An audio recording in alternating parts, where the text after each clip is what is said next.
जय हिंद विद्यार्थी मित्रांनो, बघा आपल्याला एक प्रश्न विचारलेला आहे टीईटीच्या एक्झाम मध्ये की सायलीला फेब्रुवारी 2014 ची मजुरी 18,200 रुपये मिळाली, तर आणखी 14,950 रुपये मिळवण्यासाठी किती दिवस काम करावे लागेल। आता याला बेसिकली जर सोडवायला गेलं तर आपण कसं सोडवणार? बेसिकली बघा, बेसिकली आपण याला सोडवणार की 18,200 रुपये कमवण्यासाठी तिला फेब्रुवारी 2014 मध्ये, म्हणजे आता फेब्रुवारी महिना हा साधारण वर्षाचा किती दिवसाचा असतो? 28 दिवसाचा।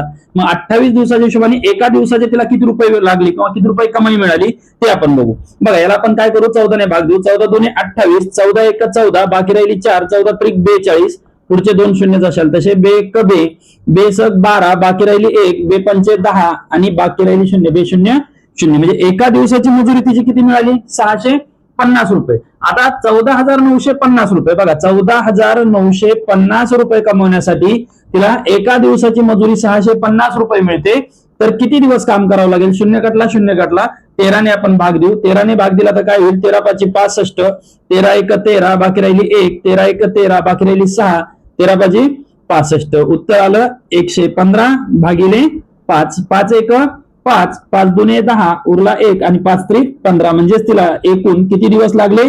23 दिवस तिला लागतील। कशासाठी? एवढी रक्कम मिळवण्यासाठी। ही झाली बेसिक पद्धत। शॉर्टकटने कसं करणार? बघा, जर समजा आपल्याला 28 दिवसाची मजुरी 18,200 रुपये मिळते, तर किती दिवसाची मजुरी? 14,950 रुपये मिळेल। बस यामध्ये काय करायचं? तिरकस गुणाकार करायचा। तिरकस गुणाकार करताना या रेषेच्या दोन्ही बाजूला संख्या आहेत, यांचा गुणाकार करून घ्या।